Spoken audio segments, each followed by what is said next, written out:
Amigo, brilha o sol além de sua janela. Perceba ao seu redor o quanto a vida é bela. Acenda em você o brilho que dormita. Liberte as asas, voe ao encontro do mais puro amor.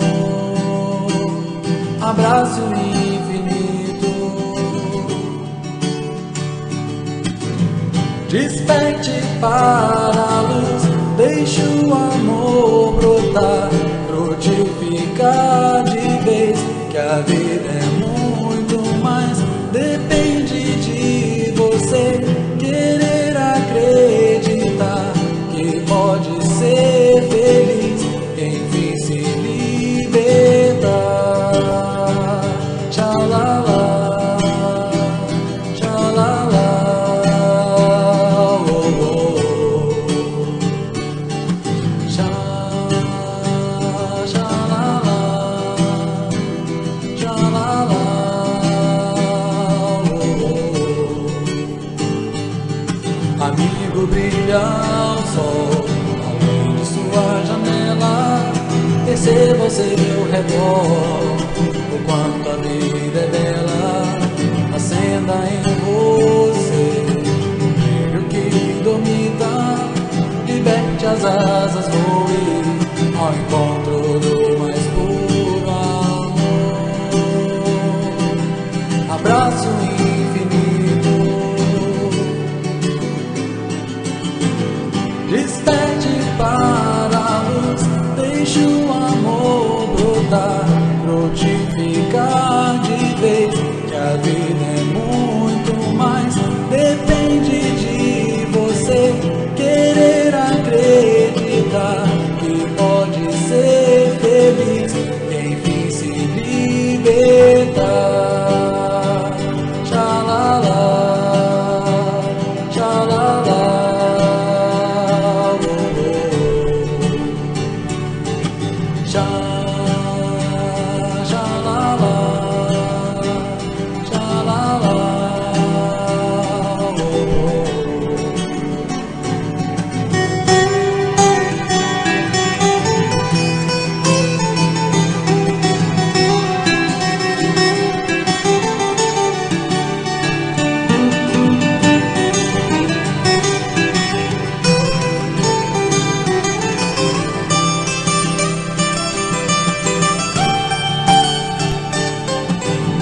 Desperte para a luz, deixe o amor brotar, frutificar de vez, que a vida é muito mais.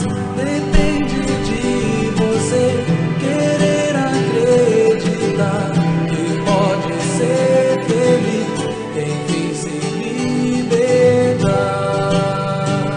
Tchalala, tchalala, oh, oh. Tchalala, tchalala,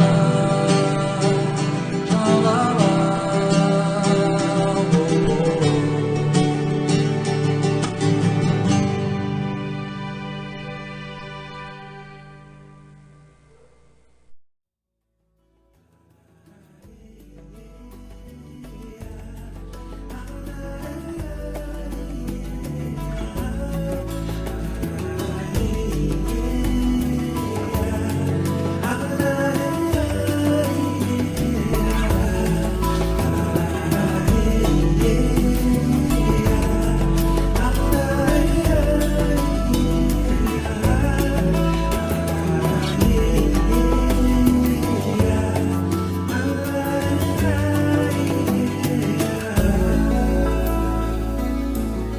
Depende de nós e de mais ninguém, que o amanhã seja melhor, através do amor e humildade. Depende de nós e de mais ninguém, que o amanhã seja melhor, através através do amor e humildade. Deixar o tempo e a vida correrem no riacho da amizade. Deixar o tempo e a vida correrem no riacho da amizade. E seremos no amanhã uma grande família. Com certeza nossas vozes vencerão em coro. Todo mal depende de nós, de mais ninguém. Que o amanhã seja melhor através do amor e humildade.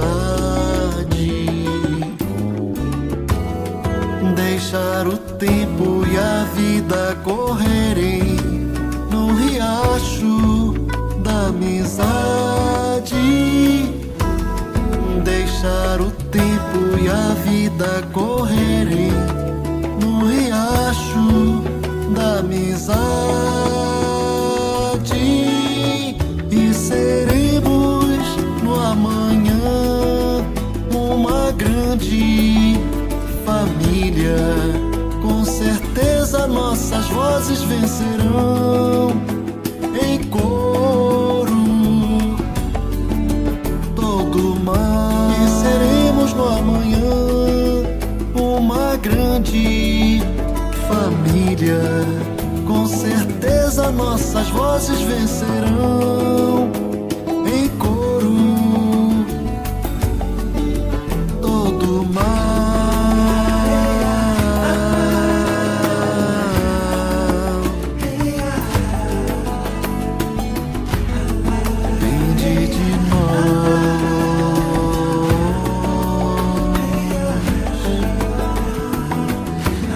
A grande família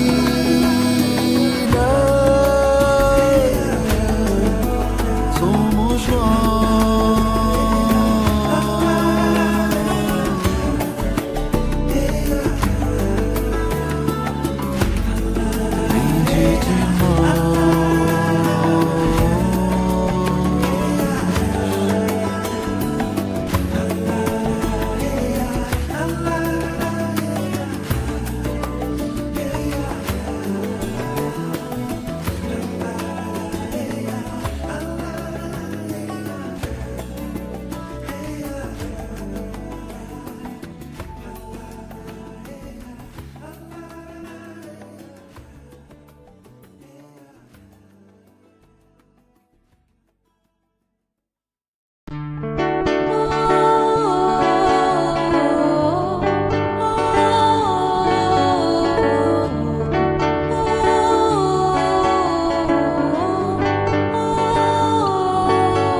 aprendo a ser forte como sou. Em nome da mãe, aprendo os encantos de um manual. Em nome do irmão, aprendo as virtudes de um cristão. Jesus é mãe, Pai, filho, irmão celeste, ó mestre, sou um universo dentro do universo da família, a caminho do milênio do amor.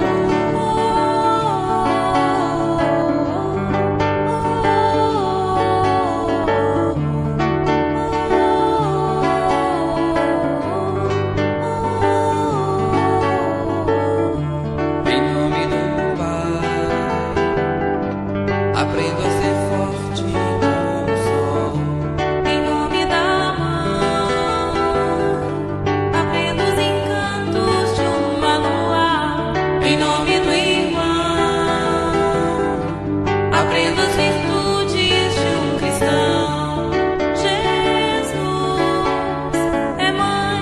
Pai, Filho, Irmão celeste, ó Mestre, sou um universo dentro do universo da família, a caminho do milênio do amor.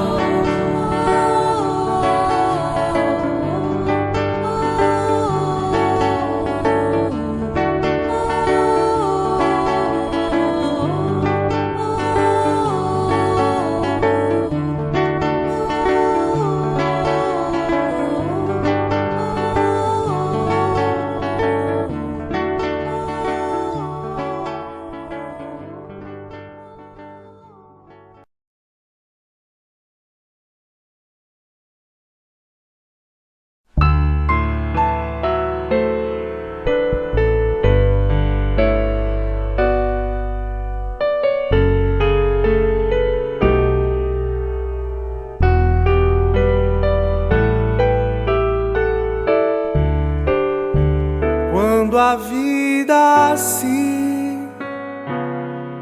mostrar um lugar de luta e dor, é que há nos céus mãos a trabalhar, lapidando o tempo do amor. Se a incerteza então vier, busca a luz da oração, revigora o teu cântico de fé e acerena o teu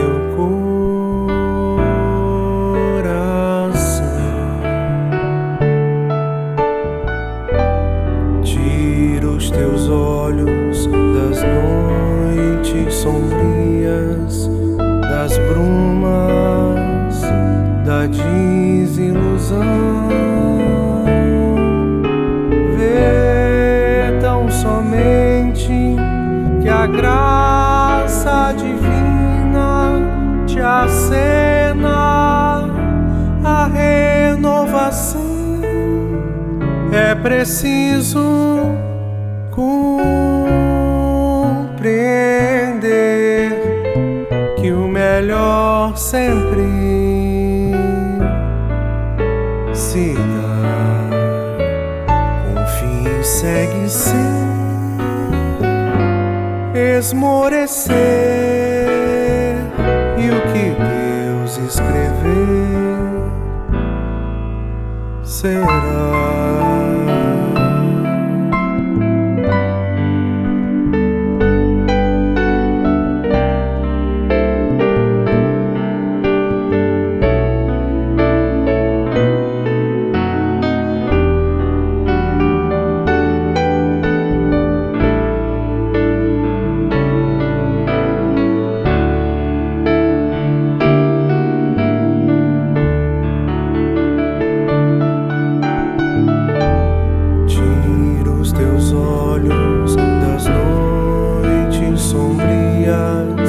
Das brumas, da desilusão,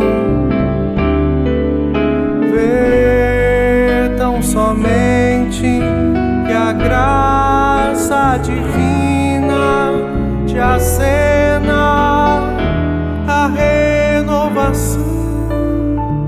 É preciso compreender que o melhor sempre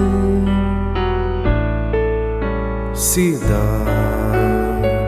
Confie, segue sem esmorecer,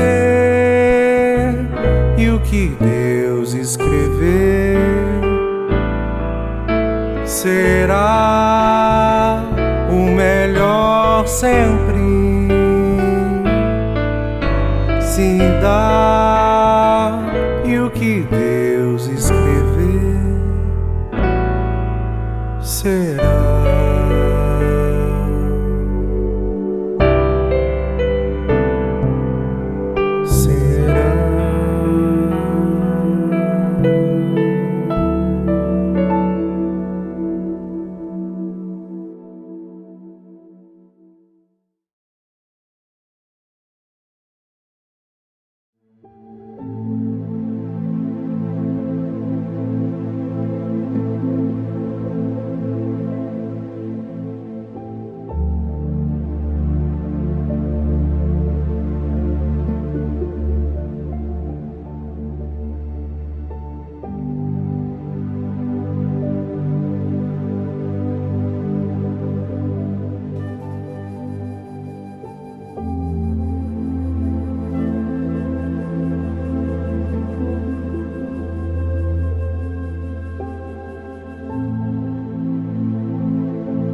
Bom dia, sejam todos muito bem-vindos à nossa reunião pública de domingo. Meu nome é Ana Maria, sou uma trabalhadora do Centro Espírita Miguel, esta casa tão acolhedora que nos traz sempre assuntos tão importantes da doutrina espírita. Hoje é o primeiro domingo do mês, e todo primeiro domingo do mês nós temos uma palestra. E a palestra de hoje será trazida pela nossa grande amiga Cristiane Pedrosa. A Cristiane é trabalhadora da nossa casa e ela vai trazer o tema Educação para a Morte. Tema muito pertinente nesse momento em que estamos passando, não é mesmo, amigos? Bem, a página inicial será lida pelo Leomar. E nós gostaríamos ainda de lembrar a todos que o chat lá do YouTube ficará liberado no início, e aí nós gostaríamos de lembrá-los, que as apresentações, as saudações deverão ser feitas nesse período do início e do finalzinho. E durante o estudo, durante a palestra, vamos prestar atenção às reflexões trazidas pela Cristiane, ok?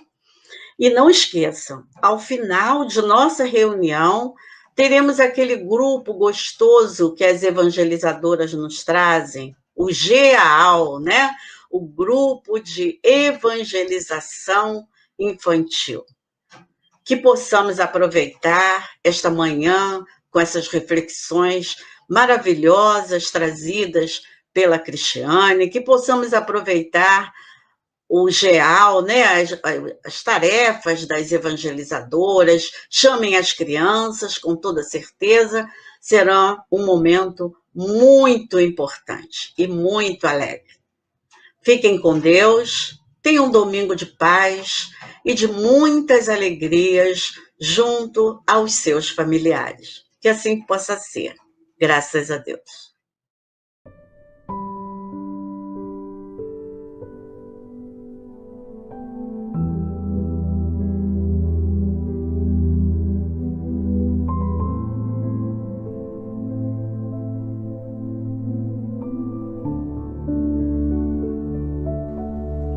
Do livro Fonte Viva, psicografia de Francisco Cândido Xavier, pelo Espírito Emmanuel.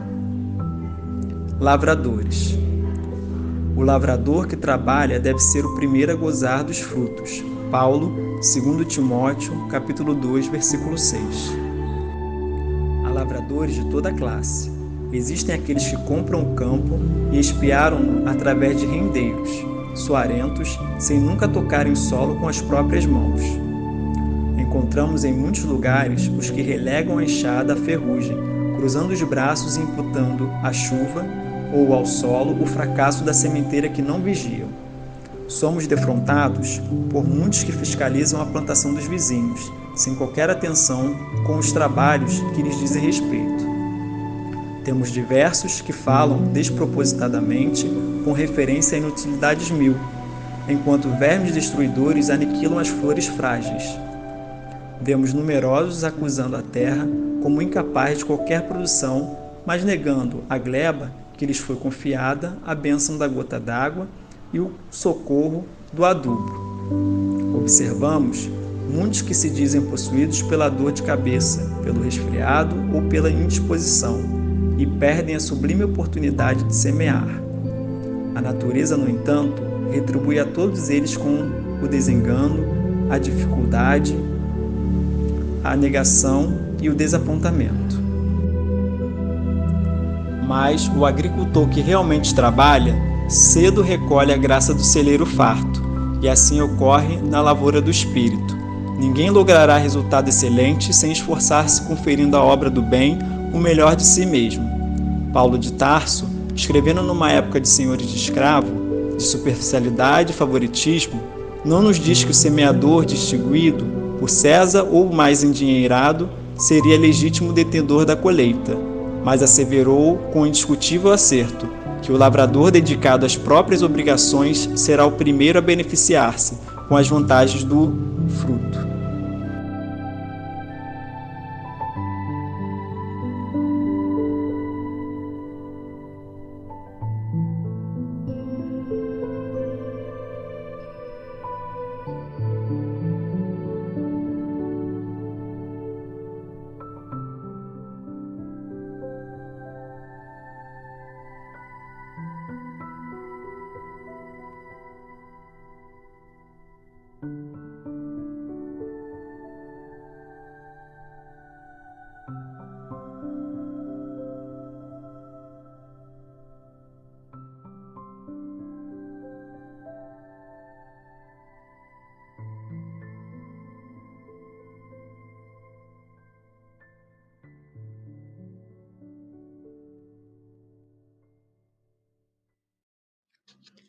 Vamos, nesse momento, unir os nossos pensamentos e corações para fazermos a nossa prece inicial, dizendo assim: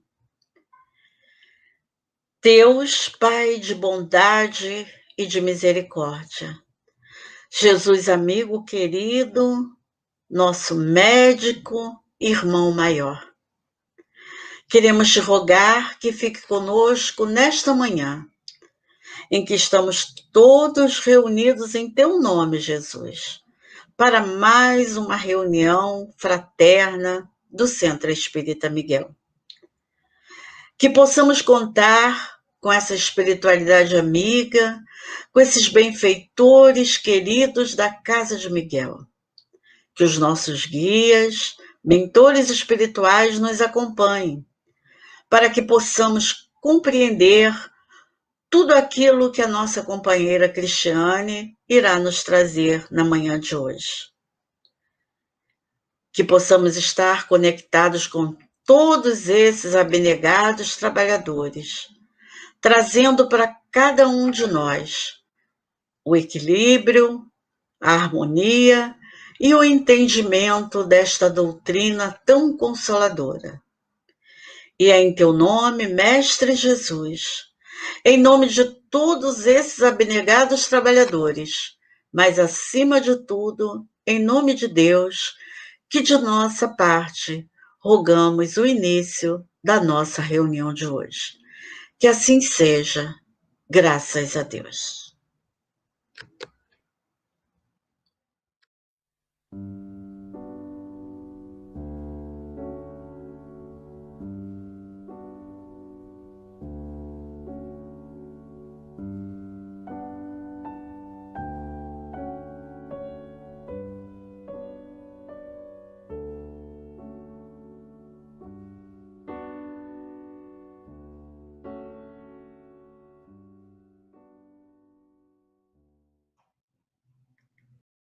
A Cristiane já está aqui conosco, que chamamos carinhosamente de Cris, né, Cris?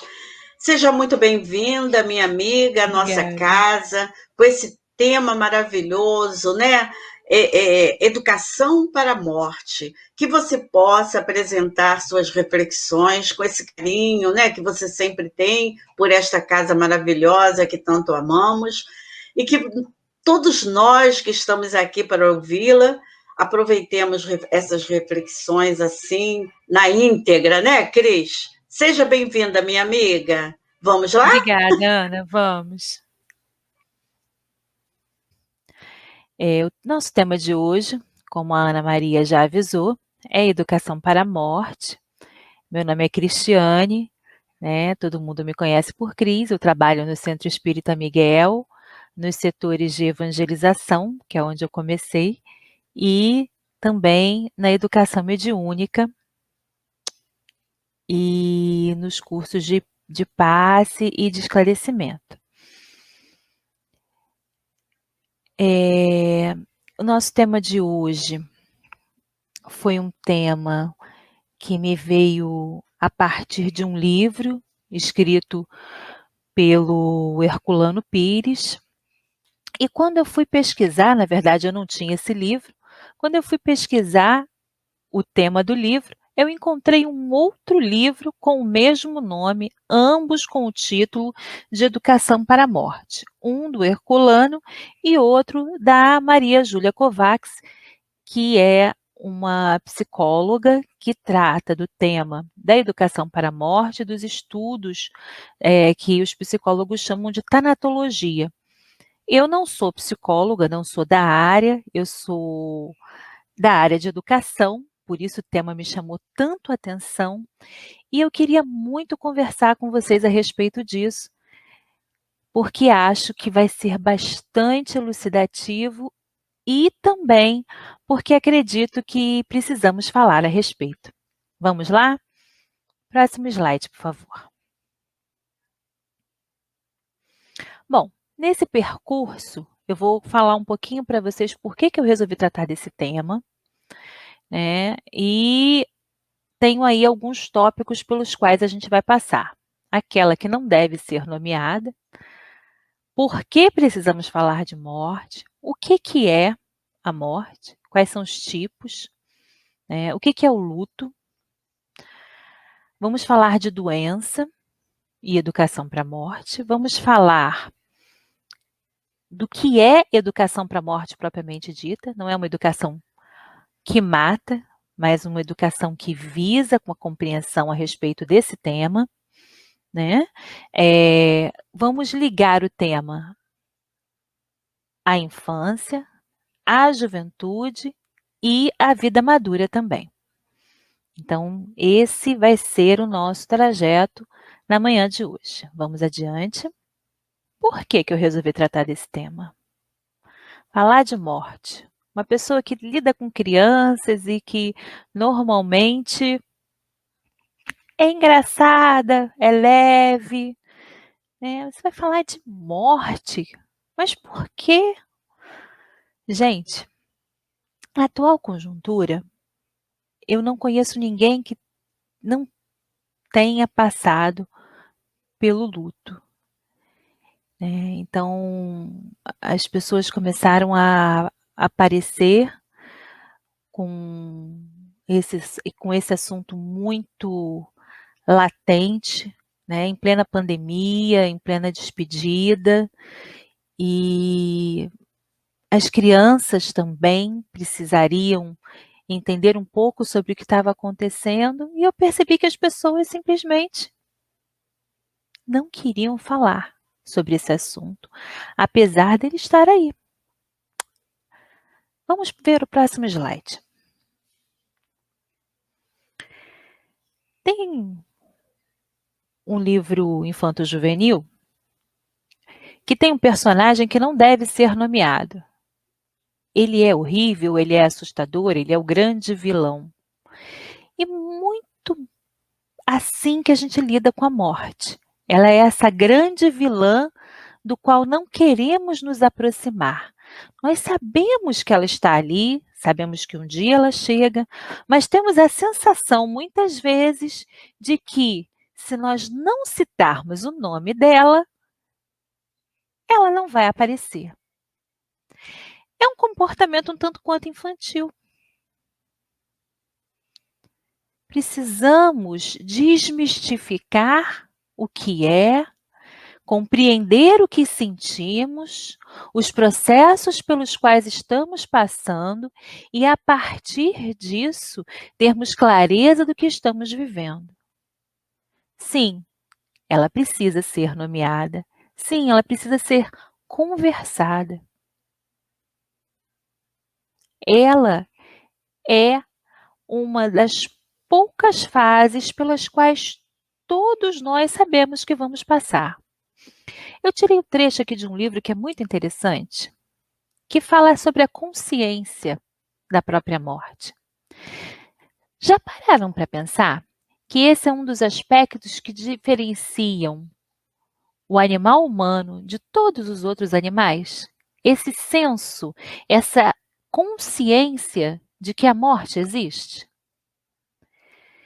A morte, ela pontua o ciclo vital, faz parte da lei da vida. Ela reordena os sistemas familiares. Ela traz até um certo sentido para o existir, Porque se a gente for pensar nas leis naturais, quando a gente estuda a doutrina espírita, a morte tem um fator de renovação. Não é o morrer e acabar, é o morrer e renascer. E é disso que a gente vai conversar ao longo dessa manhã. O próprio desenvolvimento de nós como indivíduos precisa dessa clareza do que é a morte em si. Porque, afinal de contas, saber que ela vai chegar em algum momento é ter consciência também de que você tem etapas para vencer e questões a realizar. Não é verdade? Mas vamos mais adiante para o próximo slide. Então, meus queridos, o que é a morte para nós espíritas é algo que a gente costuma estudar e tem como responder a partir do Livro dos Espíritos, dos nossos estudos do Evangelho, né? Saber que a morte é uma passagem para a vida espiritual é acalentador, é reconfortante, nos consola, e essa é uma das perspectivas da doutrina espírita. Mas há alguns estudos nos âmbitos das ciências humanas que trazem algumas definições de morte que nós vamos ver hoje, para compreender a historicidade desse termo e para poder fazer um uso mais aprofundado e um entendimento mais profundo de por que isso ainda é tão sofrido para nós.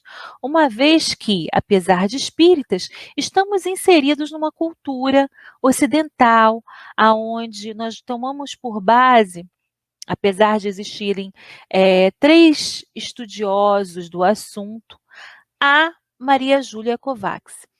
Ela vai procurar a sua base em Felipe Arries, que é uma base histórica, e também existe o Edgar Morin, que trata desse tema de forma mais filosófica, mas que nós não vamos abordar hoje. Então, a partir da Maria Júlia Kovács, ela vai citar o Arrier e vai desdobrar o tema da morte em alguns tópicos. Ela vai falar da morte domada, que é aquela morte mais prolongada, quando antigamente as pessoas se reuniam em torno do leito, pleiteavam o desencarnante naquele processo de morte, sabiam que ele ia desencarnar, aquela morte que ocorria em casa, cercada pelos familiares. Existe uma época de romantização da morte que acontece lá pelos séculos XVIII, XIX, quando Goethe lança um livro na Alemanha, e com o lançamento desse livro de um jovem que resolve morrer de amor, os suicídios aumentam muito. Então houve um período romântico aonde que é tratado na literatura mesmo por romantismo, aonde essa morte é romantizada. Haja vista livros como Romeu e Julieta, esse mesmo de Goethe, que vai falar de Werther, se não me engano, o próprio Castro Alves e outros autores da época do romantismo, eles viam como era belo morrer de amor. E essa beleza do morrer de amor, que traz esse romantismo para esse processo de morrer, ele vai ser maléfico principalmente para os jovens, e daí a gente percebe que houve até hoje um certo medo em falar a respeito de suicídio. Falar a respeito de suicídio muitas vezes também é necessário, mas não podemos romantizar o que acontece. É preciso saber falar a respeito e é preciso saber como conduzir esse assunto de tal forma que as pessoas não vinculem isso ao heroísmo, como foi feito naquela época. Então, esse é um ponto delicado que demanda um estudo aprofundado e um estudo único.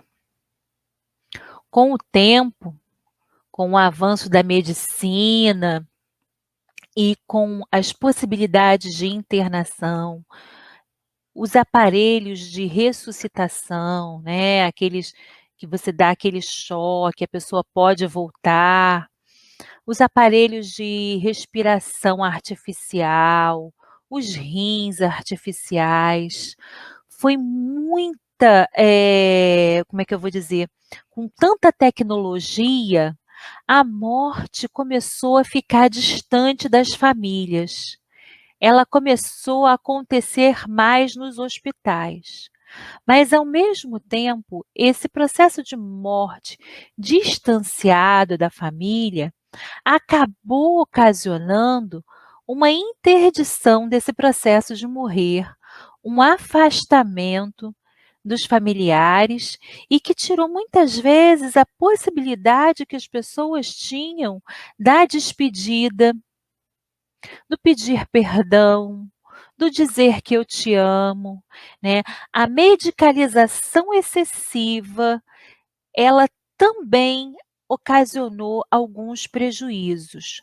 Tanto que hoje existe um movimento de cuidados paliativos que vai falar de uma morte reumanizada, né?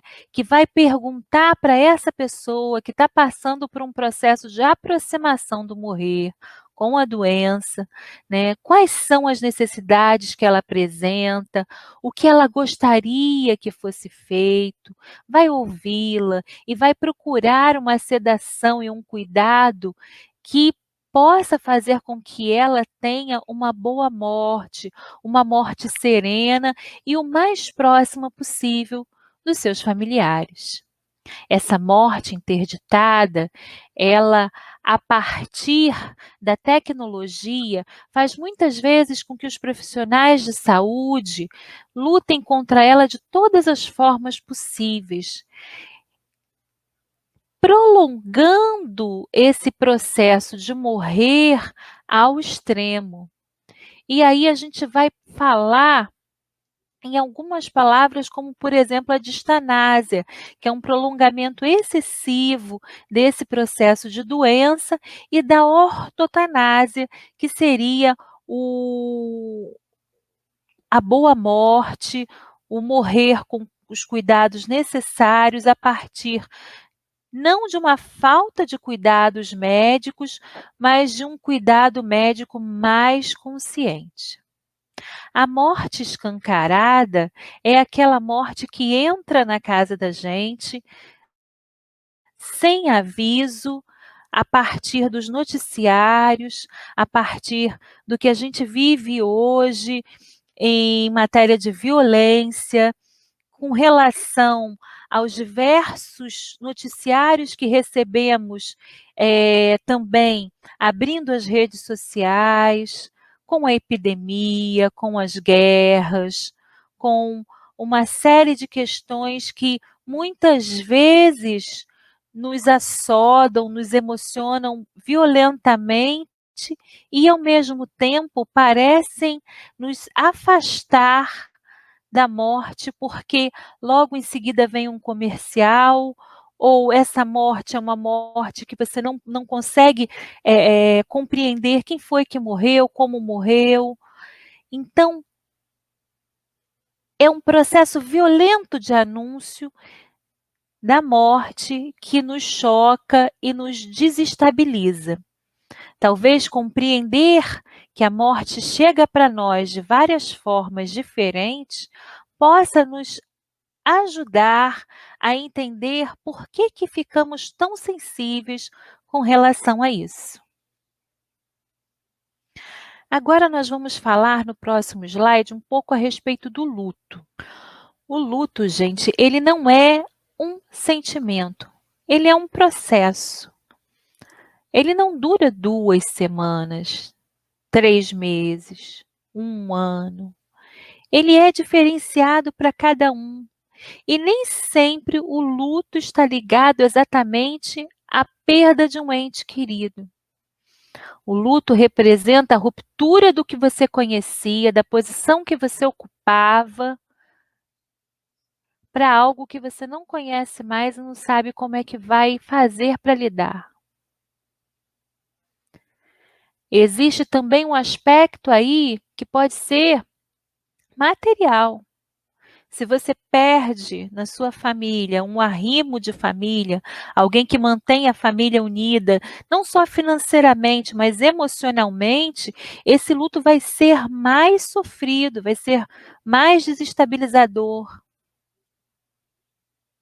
A cada vez que um pai morre o seu lugar de filho também.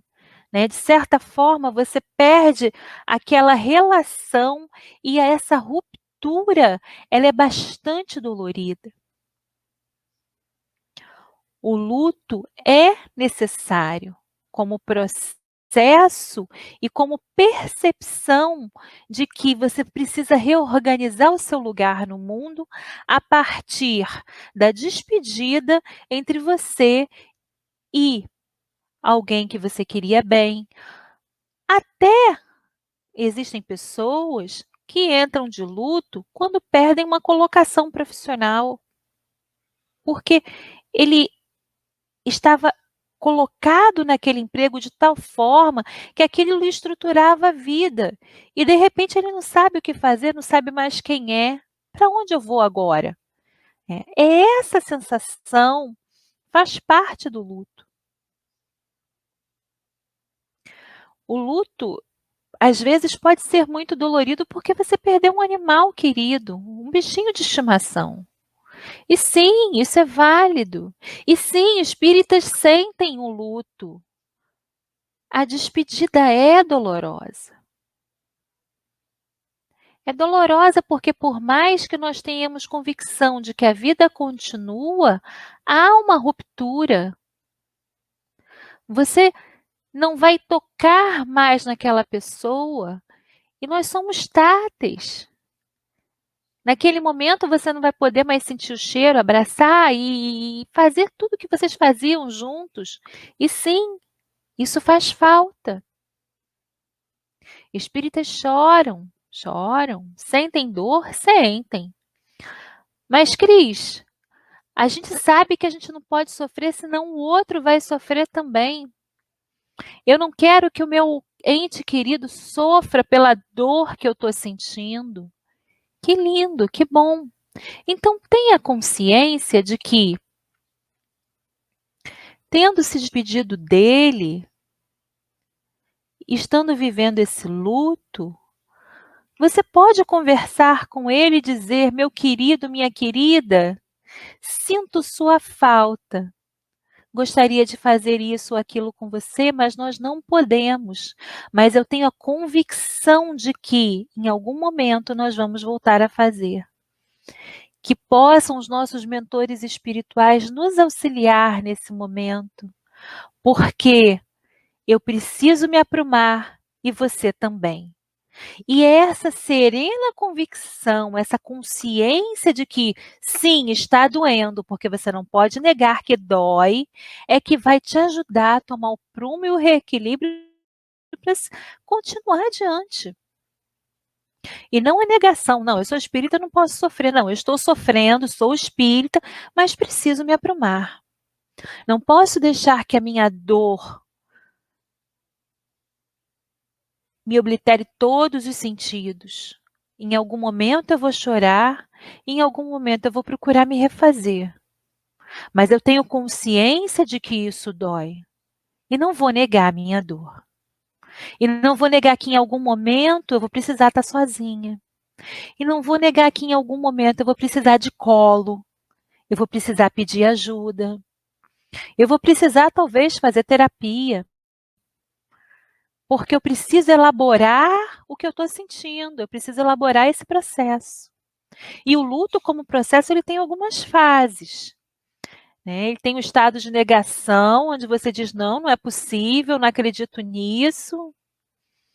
Ele tem o estado de raiva, às vezes você tem raiva da vida, você tem raiva de Deus. Tem algumas pessoas que rompem com a religiosidade a partir desse momento de não acreditar.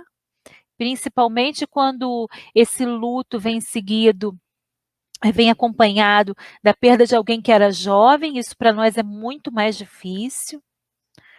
Tem o momento da barganha, onde você fala, não, Deus, eu prefiro que você me leve do que leve ele, ou eu vou ser uma pessoa melhor, eu vou fazer de tudo para que fique tudo bem, mas é parte desse processo, é compreensível que você passe por isso e que você, tendo consciência de que há fases que você vai superá-las.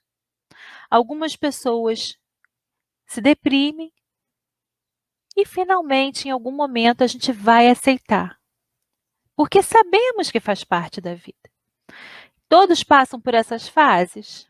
Não, às vezes não. Às vezes a serenidade vem antes, principalmente quando você vive um luto antecipatório, que é aquele luto que é prolongado, né? Você sabe que aquilo vai acontecer, esse processo é mais longo e você já se prepara e você já vai se acomodando a essa situação, sabendo que você tem que se preparar para a despedida. É um luto que antecede a morte em si e que acompanha o processo de doença. Em algum momento você pode até pensar assim, quando a doença é muito prolongada e se culpar por isso. Você pode até pensar, meu Deus, eu queria tanto que ele descansasse, porque ele está sofrendo tanto.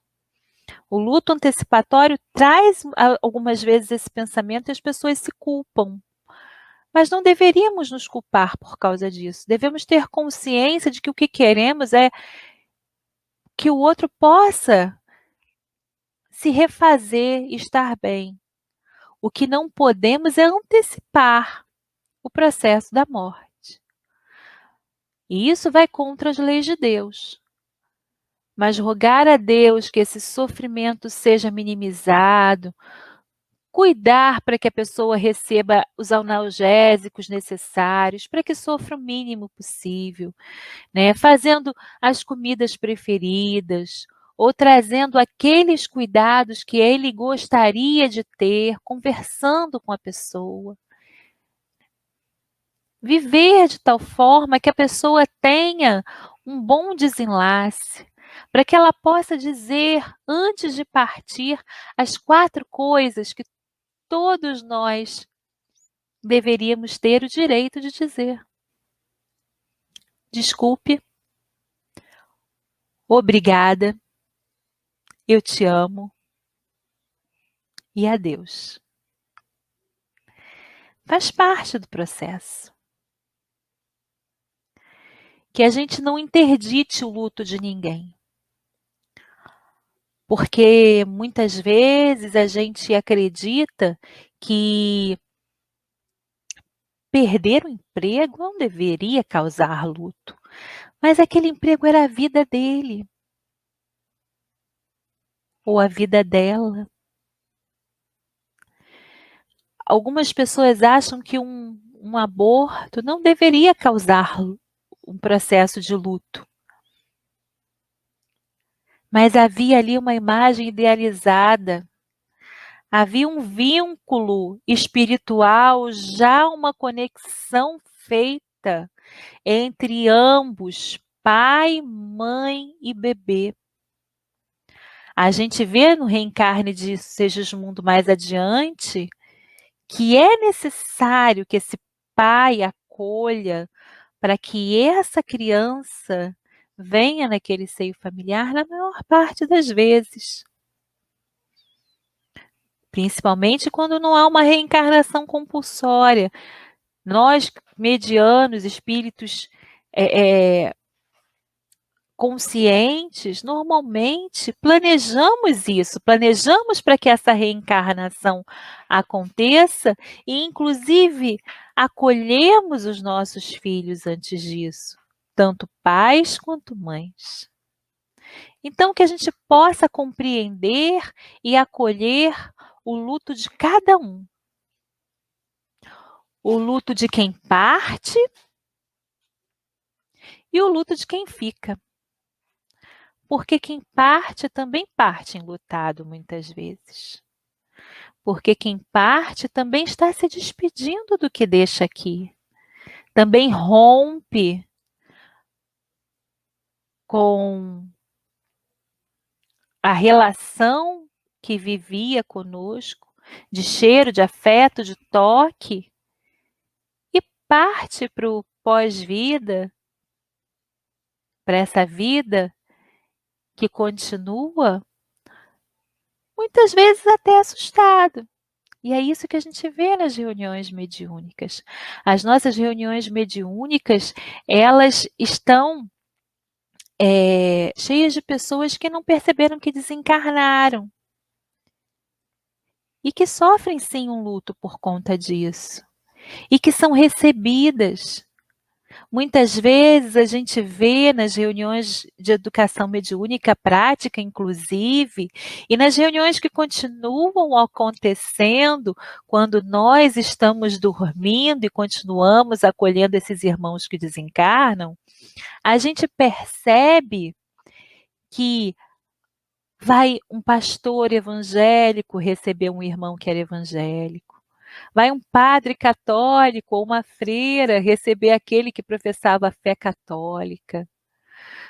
Vai um preto velho receber aquele que professava a fé da Umbanda. Uma entidade designada de acordo com a fé de cada um, para que essa passagem e esse acolhimento seja mais sereno. Porque sim, a vida continua. E algumas vezes a gente vê pessoas que estão ligadas a aparelhos ainda encarnados e tendo que continuar a vida, que vão à mesa mediúnica e perguntam: gente, mas desencarnar é assim, então eu posso ir embora? A gente fala: meu amigo, me parece que ainda não é o momento. Você não deixou questões para resolver aí? E eles ficam felizes porque se sentem leves e libertos do casulo que é o corpo físico. E que interessante é perceber que a morte nada mais é do que a vida verdadeira que se instala e que nos faz muito mais conscientes de nós mesmos. Mas nesse momento, o que nós vivemos, meus amigos, é um luto coletivo, ocasionado por uma pandemia, que tem trazido para nós uma fadiga de emoções com os números que vemos no noticiário todos os dias. E vivemos também um luto pela perda da referência da nossa vida como era. Esse novo normal, ele tem gerado angústias em muitas pessoas. Muitas vezes ansiedade, medo, desesperança. O medo é até natural, mas esse medo que se prolonga, ele pode nos fazer adoecer. E por isso a gente tem essa necessidade de falar disso, de compreender o que é esse processo de luto, para poder ressignificar a vida através de uma educação para a morte. Nós vamos falar um pouquinho mais desse conceito. Ressignificamos a vida alimentando a nossa rede de afetos, é o que fazemos aqui nas nossas reuniões remotas, nas reuniões do GEAL, nos cursos, no curso da Joana de Ângeles, na educação mediúnica, onde continuamos estudando o Evangelho, no CBE, no ESD, no EAD, em tantos outros cursos e capacitações que fazem das nossas casas, dos nossos lares, postos avançados do Centro Espírita Miguel. Que alegria! Não foi a casa espírita que se fechou. Ressignifiquemos pensando que foram os nossos lares que se abriram para acolher essa possibilidade de sermos todos nós, em família, postos avançados do estudo da doutrina.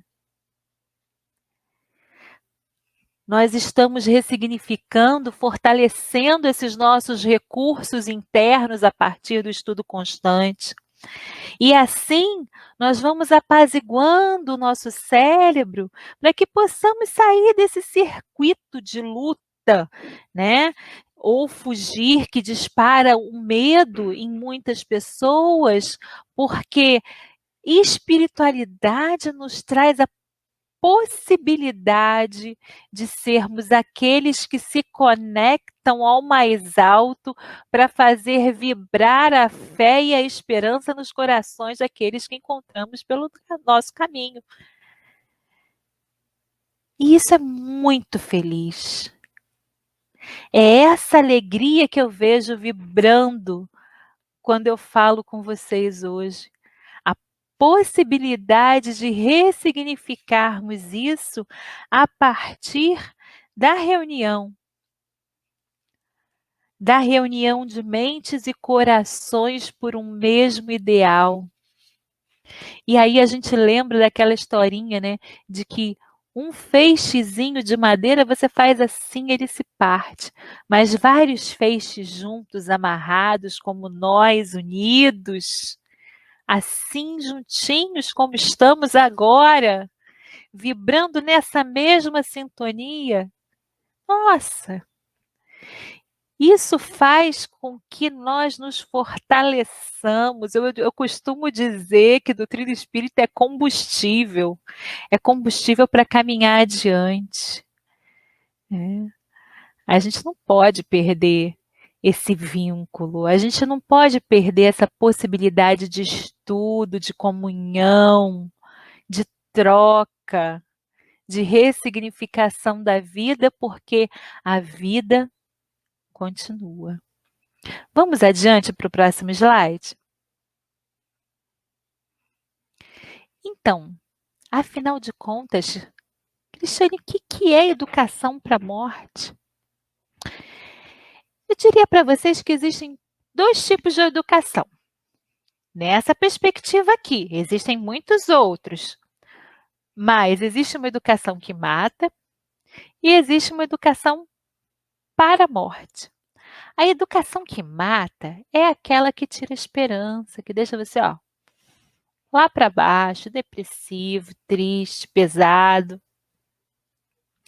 A educação para a morte é aquela que, te ensinando a respeito da transcendência, te impulsiona a construir hoje, agora, um mundo mais esperançado.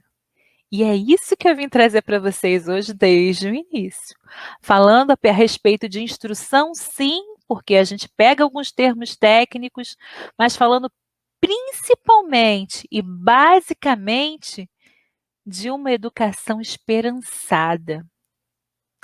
A quem caberia a tarefa de conversar sobre a morte, afinal de contas? Se não aqueles que falam sobre a vida, se não aqueles que educam.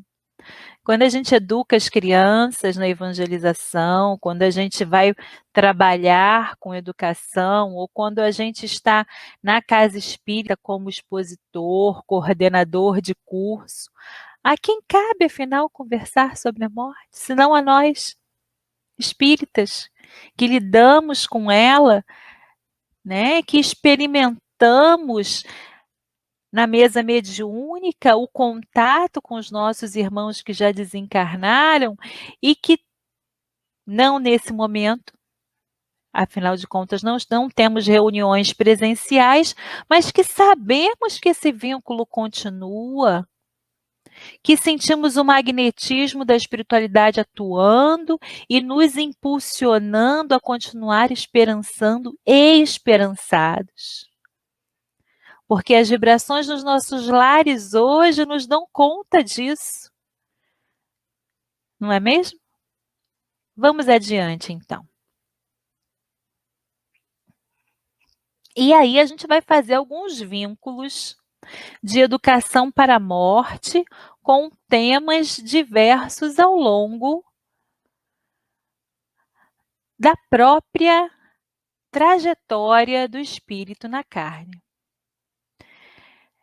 Quem já leu André Luiz em Missionários da Luz, a reencarnação de Segismundo, vai se lembrar que a espiritualidade vai conversar com os pais dele e a partir dessa conversa, vai auxiliar que Segismundo possa ser acolhido no seio dessa família. Eles têm débitos anteriores.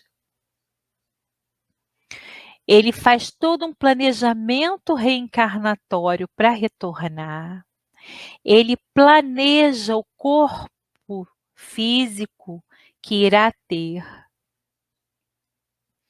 Os construtores, né, que trabalham exatamente com as células, vão ajudar para que o óvulo seja fecundado. Quem não leu, leia. Eu não vou contar todos os detalhes. André Luiz é uma leitura imprescindível para quem estuda doutrina espírita. Então, leiam e se apaixonem. Mas depois de tudo conseguido, o pai topou, a mãe também combinou. Todo o planejamento reencarnatório está feito, tudo acertado. Se aproxima o momento. Segismundo sente medo. Agora, eu queria que você pensasse um pouco a esse respeito. Você já é um adulto, já é uma adulta. Já se imaginou no lugar de Segismundo? Voltando à fragilidade da infância. Você já imaginou o que deve ser entregar-se aos braços de alguém com quem você contraiu débitos, e débitos esses que nesse momento do planejamento você ainda se lembra, e você se faz pequeno e frágil e se entrega para ser acolhido por uma família, saindo de um lugar aonde você tem consciência de si e sabendo que você vai esquecer de tudo que aconteceu, ou da maior parte das coisas, e vai recomeçar do zero. Vejamos então que aventura. Segismundo teve medo. Eu teria medo. Creio que você também, que está me ouvindo, teria medo. Na verdade, reencarnar, voltar à carne, recomeçar, é uma grande aventura. Muitos temem. Se assemelha, de certa forma, ao processo da morte. É uma ruptura. É um renascer. Nós dizemos que a morte é um renascimento. De certa forma, nascer é deixar para trás algumas coisas que você tem para poder construir outras.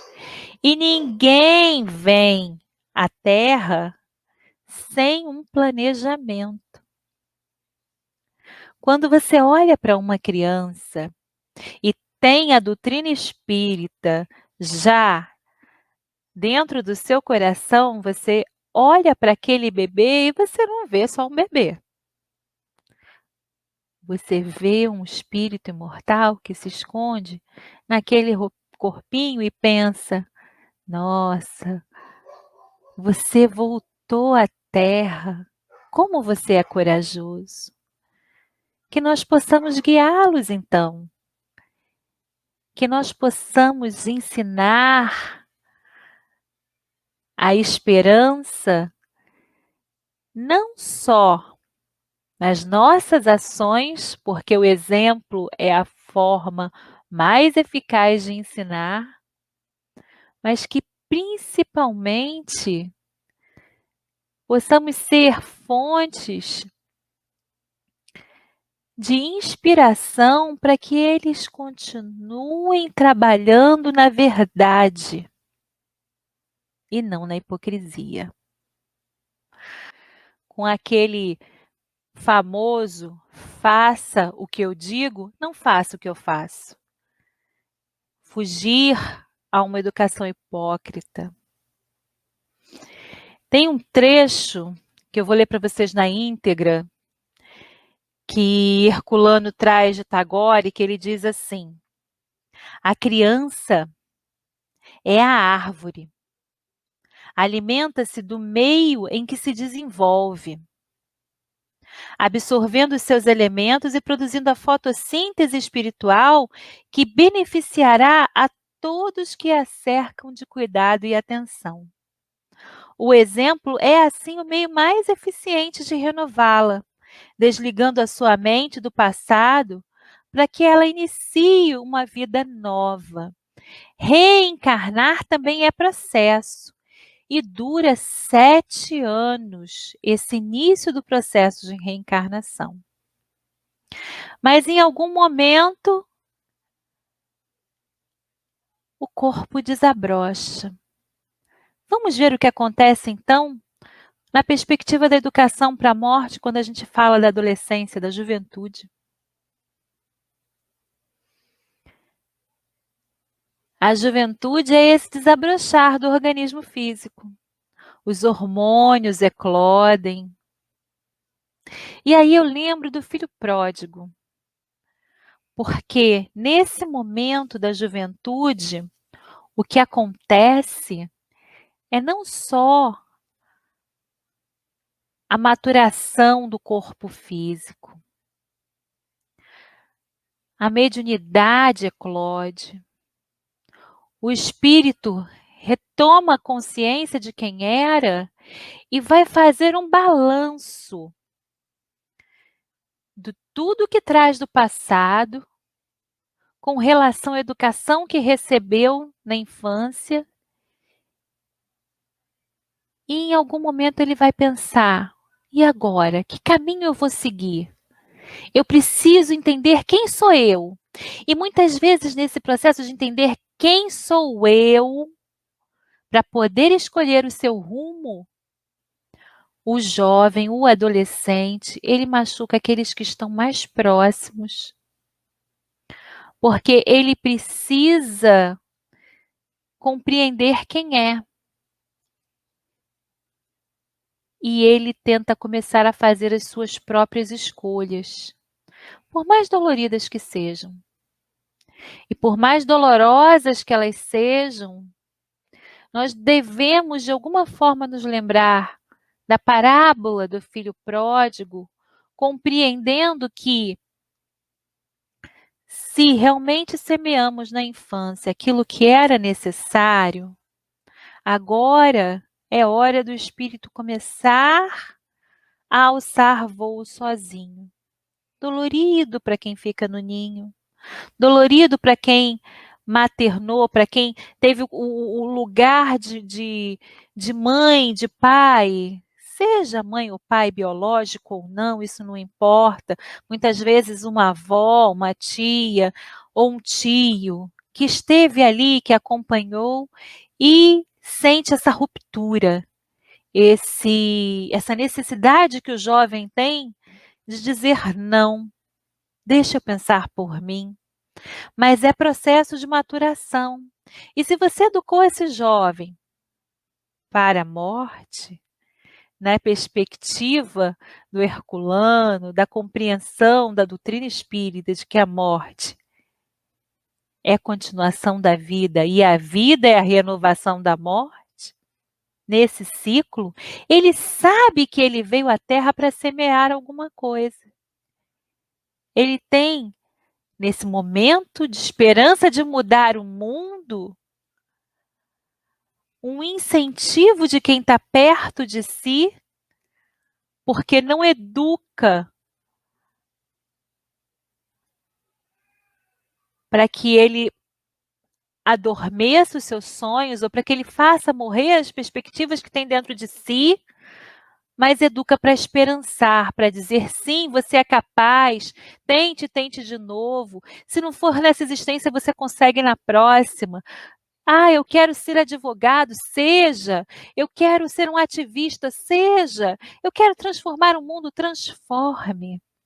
Já pararam para pensar como Maria de Nazaré se sentiu com relação ao filho Jesus? Gente. Ter filhos em algum momento é compreender que nós não os criamos para nós. E na perspectiva do que nós estamos conversando hoje, é dar esperanças para que eles possam se realizar como espíritos que são, que vieram construir algo que nós não temos a plena consciência do que é. Espero que a gente tenha semeado na infância, para que ele possa se fortalecer como um homem de bem. Mas mesmo que tenhamos semeado e que vejamos, agora como responsáveis desse ser que desabrocha, que ele não está conseguindo ser um homem de bem, que a gente possa ter essa perspectiva de que mais e mais chances vão acontecer no decorrer das vidas. E mais adiante, vamos para o próximo slide, a gente vai falar da maturidade e da educação para a morte, lembrando do livro A Boa Nova, que fala do bom ânimo. Bartolomeu, o mais idoso dos apóstolos, não era muito querido, não. Ele era assim fechado, achava que ninguém gostava dele, não tinha muito ânimo para pescar ovelhas, vamos dizer assim, né? Para trazer para si as pessoas. E ele foi aprendendo, conversando com Jesus, que sempre é tempo. Sempre é tempo, porque a morte não é o fim. Sempre é tempo. Sempre é tempo de começar, voltar a estudar, aprender uma língua nova, aprender e aprender, porque a vida é processo educativo. E educar para a morte é compreender que a cada reencarnação eu aprendo mais um pouquinho. E que se você não terminar o curso que você queria nessa reencarnação, você continua na próxima, ou quem sabe você faz numa cidade espiritual. Existem escolas lá também. É dessa esperança que a gente está falando. Sempre. Vamos adiante para o próximo slide. Nos lembramos de Cora Coralina, uma poetisa brasileira, que nessa mesma perspectiva de Bartolomeu tinha um sonho. Ela escrevia. Teve seu primeiro livro publicado aos 80 anos, mais ou menos, se não me engano. E o nome dessa poesia que ela traz para nós é Epitáfio. Ela diz assim: morta, serei árvore, serei tronco, serei fronde, e minhas raízes, enlaçadas às pedras do meu berço, são as cordas que brotam de uma lira. Enfeitei de folhas verdes a pedra do meu túmulo, num simbolismo de vida vegetal. De vida, vejam vocês. Não morre aquele que deixou na terra a melodia de seu cântico, na música de seus versos.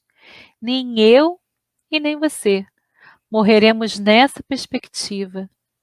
Só vamos trocar de roupa. Fica o corpo físico aqui, mas a alma voa liberta.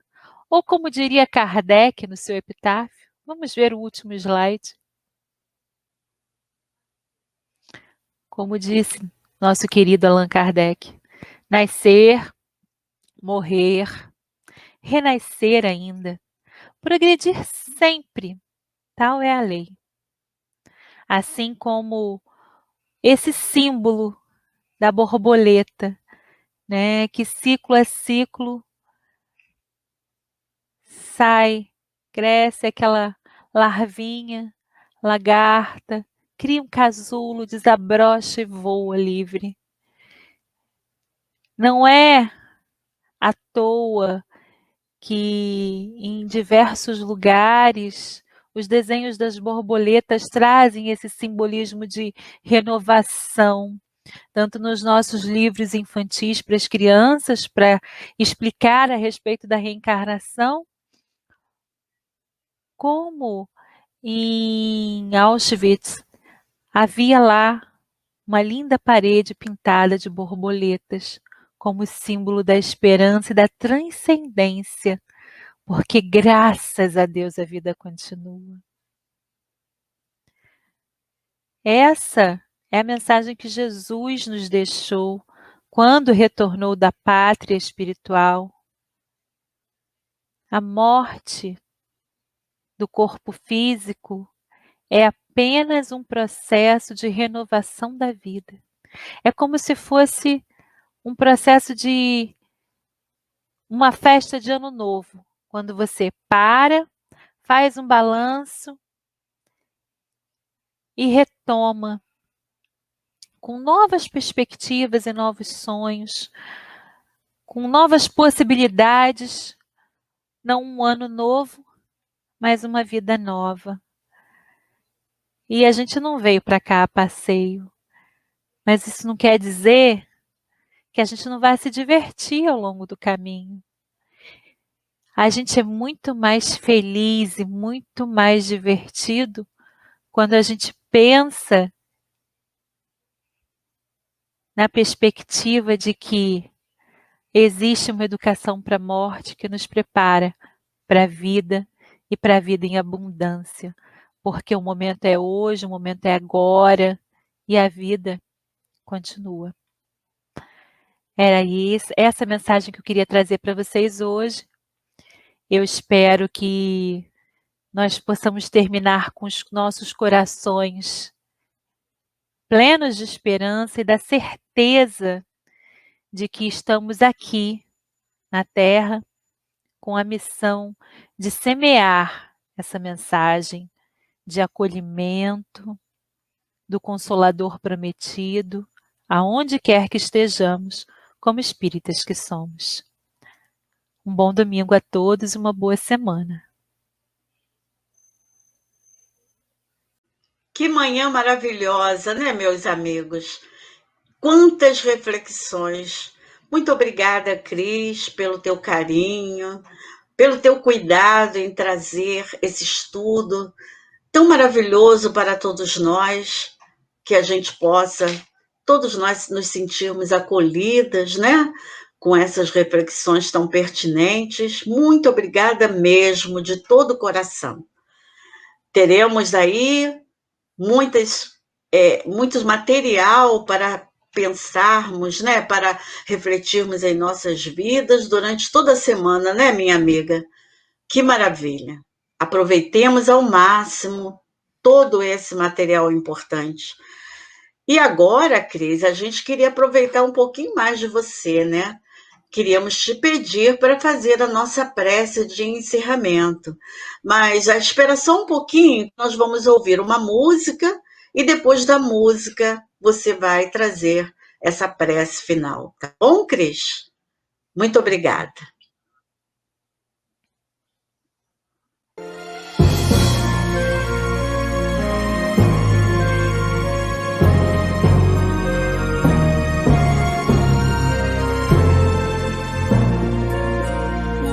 Senhor, fazei-me instrumento de vossa paz.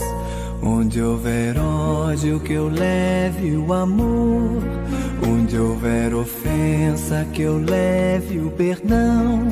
Onde houver discórdia, que eu leve a união. Onde houver dúvida, que eu leve a fé. Onde houver erro, que eu leve a verdade. Onde houver desespero, que eu leve a esperança. Onde houver tristeza, que eu leve a alegria.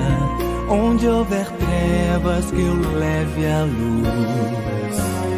Ó Mestre, fazei-me eu procure mais consolar e ser consolado, compreender e ser compreendido.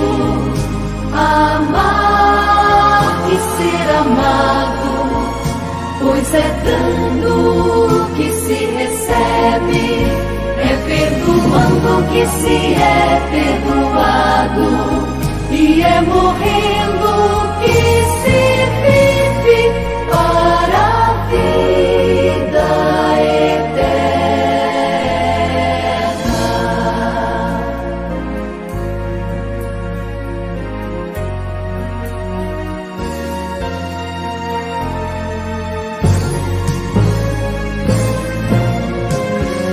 Ó Mestre, fazei que eu procure mais consolar e ser consolado, compreender e ser compreendido, amar e ser amado, pois é dando que se recebe, é perdoando que se é perdoado, e é morrendo que se vive para a vida eterna.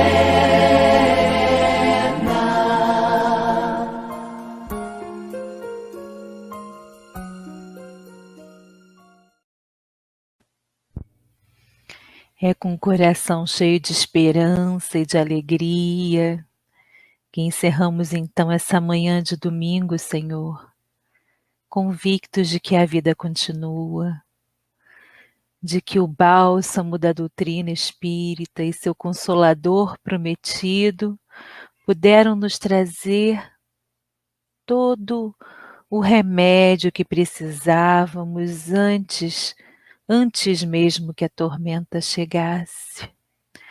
Graça vos damos, Senhor, por ter nos permitido encontrar nessa doutrina o consolo necessário, o acolhimento para os nossos corações e essas certezas tão pungentes que nos servem de remédio para a alma dolorida. Que bom, unidos, estando assim em grupo, termos a possibilidade de continuarmos caminhando com a certeza de que o nosso Pai, tão querido, cuida de todos nós e nos acolhe continuamente, nos enviando esses nossos mentores, esses nossos companheiros espirituais que velam por nós e que nos auxiliam no caminho, nos inspirando bons pensamentos, para que possamos ao longo da semana ter um tantinho mais de paciência e de carinho com aqueles que caminham ao nosso lado. Felizes, Senhor, porque agora as casas espíritas entraram em nossos lares e cada um desses nossos lares é um posto avançado da espiritualidade. Nós damos graças a Deus mais uma vez e encerramos o trabalho da manhã de hoje felizes e conscientes de que nós nunca estamos sozinhos, mas sempre estamos amparados, graças a Deus. Graças a Jesus. Um bom domingo a todos. E aí, gente, sabe aquele momento gostoso? Aquele momento que as nossas evangelizadoras cuidam com tanto carinho? Sim, estamos falando do GEAL, aquele momento de evangelização das crianças. Chamem a criançada, né? Que está na hora daquelas histórias, sempre à luz da doutrina espírita e sempre de modo a que cada criança compreenda, né? Muito bom. Vamos aproveitar? O GEAL vai começar.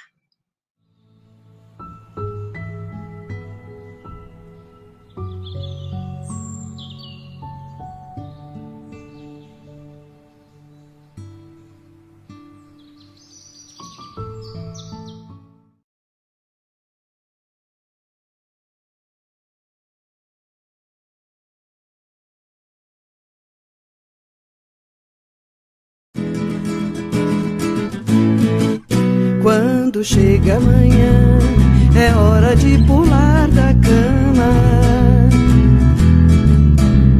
Viver é tão bom, eu acho a vida tão bacana.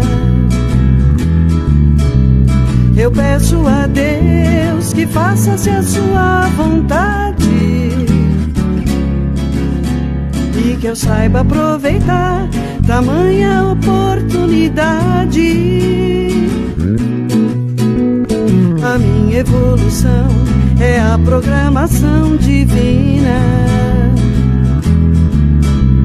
Buscar a perfeição até nas coisas pequeninas. Pra isso eu renasci, pra cultivar bons sentimentos, amar e aprender, multiplicar os meus talentos. Quando chega amanhã, é hora de pular da cama. Viver é tão bom, eu acho a vida tão bacana. Eu peço a Deus que faça-se a sua vontade e que eu saiba aproveitar tamanha oportunidade. E que eu saiba aproveitar tamanha oportunidade. E que eu saiba aproveitar tamanha oportunidade.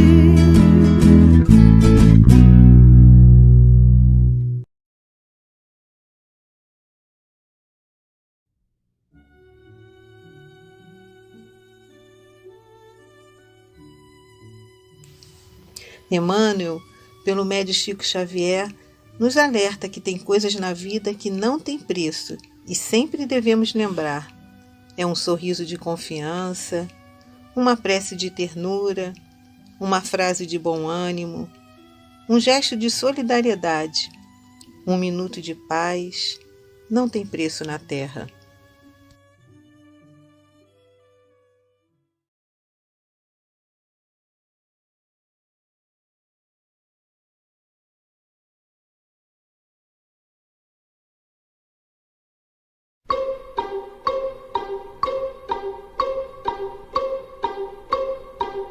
Se é hora de cantar, vamos cantar. se é hora de passear, Vamos passear. se é hora de brincar, Vamos brincar. mas se é hora de orar, vamos pensar em Jesus. Se é hora de cantar, vamos cantar. Se é hora de passear, vamos passear. Se é hora de brincar, vamos brincar. Mas se é hora de orar, vamos pensar em Jesus.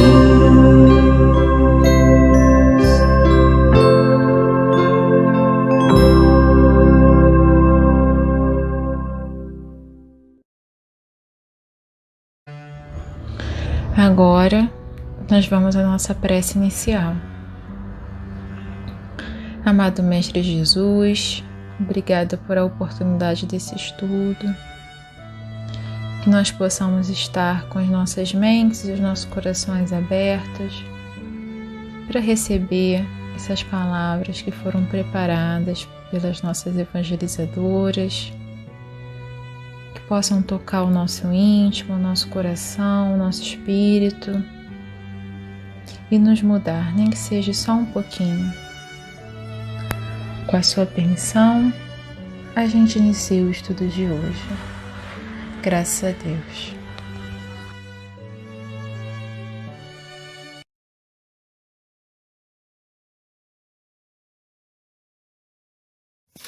Olá, pessoal! Hoje o tema da nossa aula está no livro Boa Nova, no capítulo 8, que tem como tema o bom ânimo. Nesse capítulo nos traz uma conversa de Bartolomeu com Jesus. Bartolomeu foi um dos apóstolos de Jesus mais dedicado, mais correto. Ele estava sempre junto de Jesus para aprender. Porém, ele tinha uma característica na sua personalidade. Ele era uma pessoa um pouco triste. E nessa conversa, ele diz para Jesus que não sabe explicar o motivo dessa tristeza e amargura, já que ele sabia que o evangelho do Mestre o enchia de esperança. Então Bartolomeu pergunta para Jesus: Mestre, os vossos esclarecimentos dissipam meus pesares, mas o evangelho exige de nós a fortaleza permanente? Bartolomeu queria saber de Jesus: será que nos nossos momentos, em todos os momentos da nossa vida, os bons e os ruins, eu tenho que ser forte? Jesus responde: a verdade não exige, transforma. O Evangelho não poderia reclamar estados especiais de seus discípulos, porém, é preciso considerar que a alegria, a coragem e a esperança devem ser traços constantes de suas atividades em cada dia. Então, minha gente, isso quer dizer que todos nós passamos por momentos difíceis na vida. Porém, para vencermos essas dificuldades, é preciso manter um bom ânimo. Hoje nós já compreendemos que as aflições do mundo são oportunidades de resgate e de aprendizado. E o que hoje se mostra uma grande dor, amanhã vamos perceber que foi um momento de amadurecimento, de conquista e de virtude. Então, que nesse momento tenhamos fé, que tenhamos coragem e bom ânimo, entendendo que Jesus sempre nos ampara. E agora nós vamos ficar com uma historinha que a tia Daisy vai contar e também com um filme que vocês vão entender melhor o tema da nossa aulinha de hoje. Vamos lá? Agora chegou o momento da gente ver uma história real. Vamos ver um trechinho de uma palestra do Nick Vujicic. Ele viaja o mundo inteiro espalhando o bom ânimo, a fé e a coragem na vida. Vamos ver? Eu não tenho braços nem pernas, mas sou grato por essa asinha de frango. As pessoas se assustam quando me veem pela primeira vez. Foi bem legal quando cheguei num voo sozinho. E todos lá embaixo me olharam sorrindo, esperando outras pessoas descerem. Eu desci e elas assustaram. Assim. Eu sempre fico tentado a olhar para mim mesmo e dizer: o que aconteceu?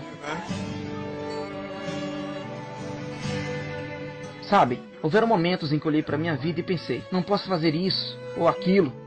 E se você se concentrasse nas coisas que desejaria ter ou nas coisas que não desejaria ter, aí você se esquece das coisas que você tem.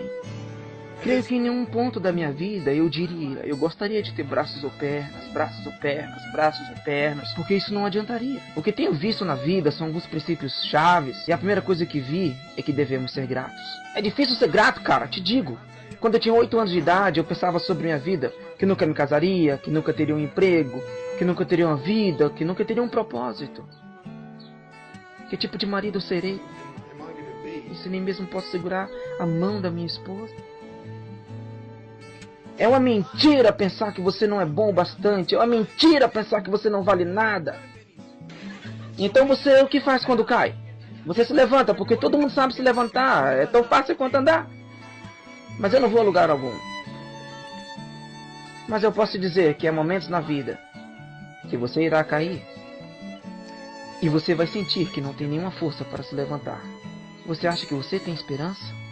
Porque eu te digo que eu estou aqui embaixo, com o rosto voltado para o chão, e eu não tenho braços nem pernas. Deveria ser impossível me levantar, mas não é. Veja, eu vou tentar me levantar 100 vezes, E se eu falhar 100 vezes, e se eu falhar e desistir, você acha que um dia eu vou me levantar? Não! Mas se eu falhar, tentar de novo, e de novo, e de novo, então aí eu quero que você saiba que este não é o fim. O que importa é como você vai terminar. Você vai desistir agora? Ou você vai encontrar forças para se levantar de novo? Assim. Então, gostaram do vídeo? O Nick mostra para as pessoas, através da sua vida e do seu comportamento, que tudo é uma questão de olhar. Ele não mostra, ele não olha as suas limitações físicas com tristeza. E sim, ele percebe que ele pode fazer qualquer coisa que ele quiser. Se ele acreditar nele, se ele confiar em Deus. E é através desse exemplo, dessas palavras, que ele consegue motivar as pessoas ao redor dele, as pessoas que têm contato com ele. Que a gente possa ser assim como o Nick, encarar a vida, encarar as dificuldades de um outro jeito, com um outro olhar, não com um olhar de tristeza, mas sim confiando na gente e em Deus, que a gente vai conseguir superar. Agora, vamos ver uma história com a tia Daisy. Olá, tudo bem com vocês? Espero que sim. Eu sou a tia Daisy, a maioria de vocês já me conhece, e hoje vamos estudar juntos sobre o bom ânimo, ok? Vamos lá?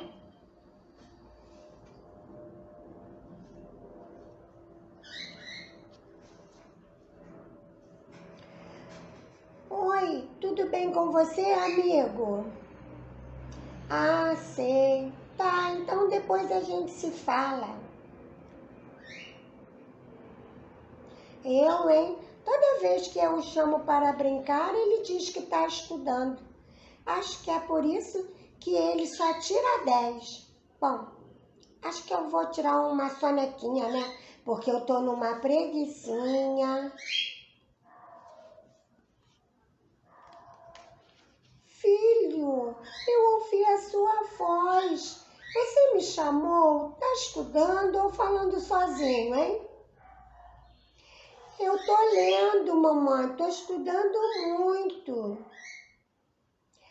Ok, filhão. Qualquer coisa é só me chamar que eu te ajudo, tá?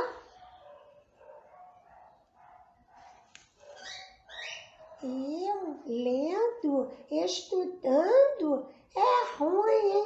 Eu vou tirar um cochilo, depois acordar, tomar banho, jantar, ver um filminho e depois cama pra que te quero.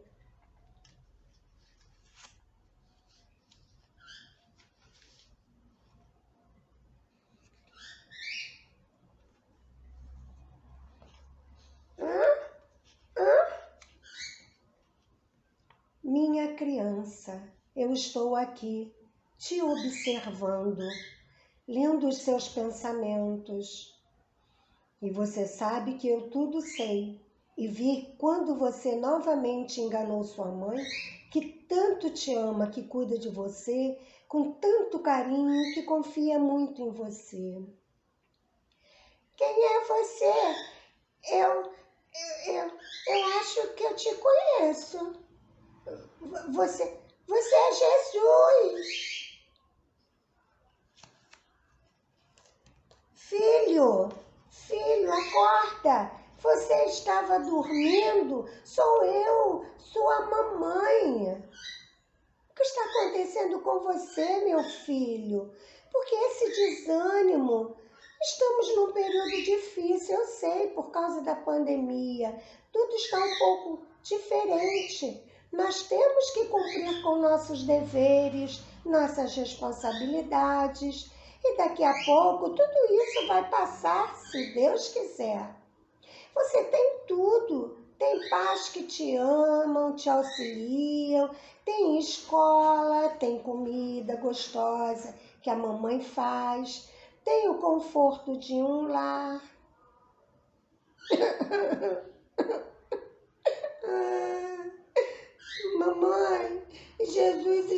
aqui me disse que está muito triste comigo, porque eu estou muito desobediente. E ele disse que eu estou desanimado também e que eu tenho tudo para ser bem alegre. Meu filho, não chore. Você é um bom filho, foi só um sonho. Mas tudo que Jesus falou para você aconteceu de verdade. Vou te contar uma história verdadeira. Ela está nesse livro aqui, ó. Deixa eu pegar. Ó, nesse livro aqui, o Boa Nova, está no capítulo 8 e tem o título Bom Ânimo. Vou te contar. Mas se você quiser, você também pode ler. Bartolomeu era um dos discípulos mais dedicados ao Cristo e aos seus ensinamentos. Mas Bartolomeu era sempre muito triste e o Senhor Jesus sempre o surpreendia calado, pensativo, desanimado. E uma noite Jesus foi conversar com ele e Bartolomeu lhe disse assim: Senhor, não sei o motivo das minhas tristezas, apesar do Evangelho me encher de esperanças. Bartolomeu, o Evangelho é a boa nova, e você já viu uma boa notícia não produzir alegria? O Evangelho terá de florescer, e eu venho de meu Pai, cheio de fortaleza e confiança, e minha mensagem há de proporcionar grande júbilo a quantos a receberem de coração. Bartolomeu ainda lhe fez algumas interrogativas, mas o mestre, sempre solícito a ensinar, exemplificar, explicar, lhe respondeu brandamente: a vida terrestre é uma estrada prodigiosa que conduz aos braços amorosos de nosso Pai. O trabalho é a marcha, a luta continua e a caminhada de cada dia. E Bartolomeu, ainda ávido por respostas, ansioso, interpelou ainda uma vez: Mestre, e não será justificável a tristeza quando perdemos um ente querido? Mas quem está perdido se Deus é o Pai de todos nós? Mais tarde, chegando em sua casa, Bartolomeu não foi bem recebido pela família, mas tratou-os com bondade, como nunca fizera. Eles não conheciam Jesus, mas ele sim. Também tratou com bondade seus companheiros de serviço e comerciantes.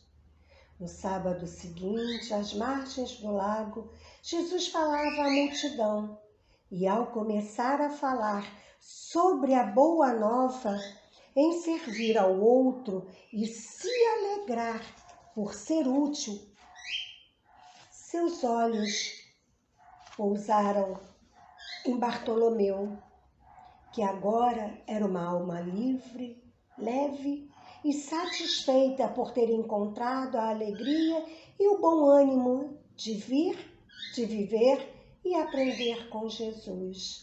Olha o olhar dele, olhando para todos que o ouviam, que querem ouvi-lo, seguir os seus passos. Mamãe, Jesus chora e se entristece por eu não estar obedecendo e nem fazendo minhas obrigações com responsabilidade e alegria, agradecido por tudo que eu tenho. Veja bem, meu filho, temos que nos esforçar para sermos pessoas melhores, até mesmo as crianças. Bom, vamos nos esforçar. Eu te ajudo.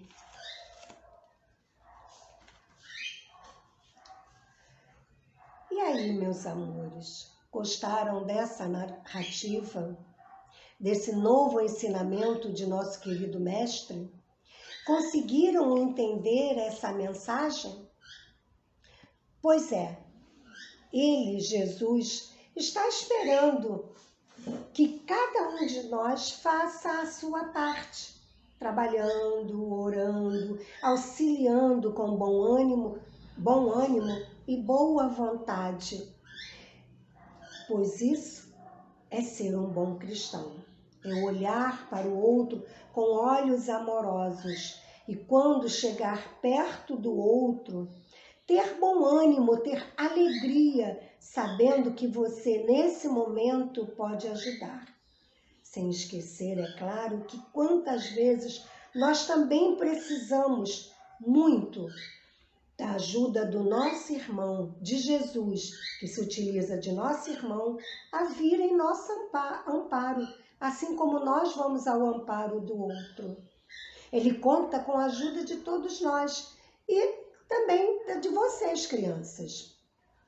Agora, amanhã, adultos, vocês serão, continuando a tarefa de transmitir a boa nova, as boas notícias, com bom ânimo, com alegria, com respeito a quem precisa de ajuda.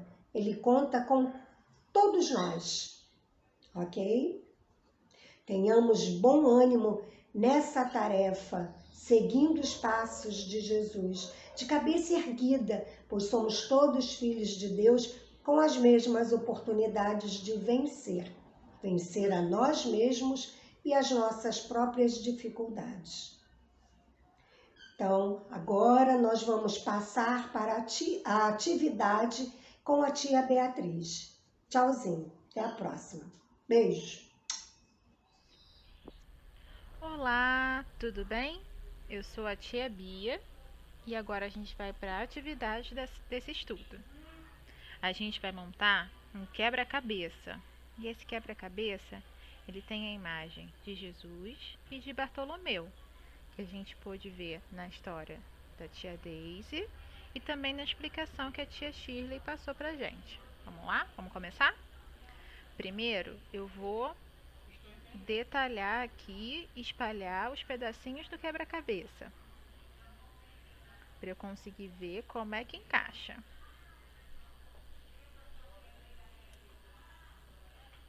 E acabei encaixando sem querer. Esse aqui, ó, é o Bartolomeu. Tá faltando um pedacinho dele do ombro e um pedacinho do pé. Vamos ver se a gente encontra? Eu acho que é esse pedacinho aqui, ó. Encaixamos. Aqui do lado a gente pode ver uma figura. Quem vocês acham que é? É Jesus, do lado de Bartolomeu. Vamos ver se a gente consegue completar o restinho da face de Jesus e o outro bracinho dele aqui. Foi um bracinho. Pronto. Agora já podemos ver Bartolomeu e Jesus. Olha o semblante de Bartolomeu, mais feliz com a conversa que Jesus teve com ele, não é verdade? Que a gente pôde ver que Jesus explicou que é preciso, sim, ter bom ânimo. Lembrar sempre do Evangelho, que é boa nova, boas notícias, para nós como humanidade que vamos progredir. Vamos agora terminar de encaixar. Tá vendo aqui que tem uma letra? Acho que é esse Bzinho aqui que encaixa, ó. Se a gente não conseguir olhar pela letra, a gente pode ver pela floresta, né? Pela paisagem que está aqui ao redor. Aqui eu sei que tem um pedacinho do riacho, tá vendo? Então eu acho que é essa pecinha aqui que é para encaixar. Aqui eu consigo ver o tronco de uma árvore. Pronto. E agora só faltam essas pecinhas. Estou 3 pecinhas. que será que é essa palavra? Primeiro, eu vou encaixar essa daqui do cantinho. Temos um B e temos um O. Agora já temos um bom. Bom o quê? Bom ânimo. A mensagem do estudo de hoje. Que a gente possa ter bom ânimo na nossa semana, na nossa vida. Lembrar das palavras de Jesus, da conversa que ele teve com Bartolomeu. A gente tem que ver o lado bom das coisas.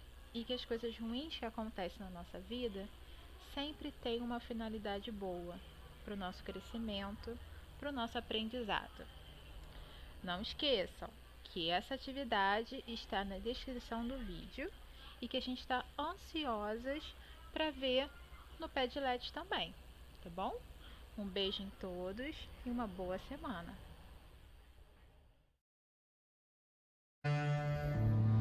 Agora nós vamos à nossa prece final.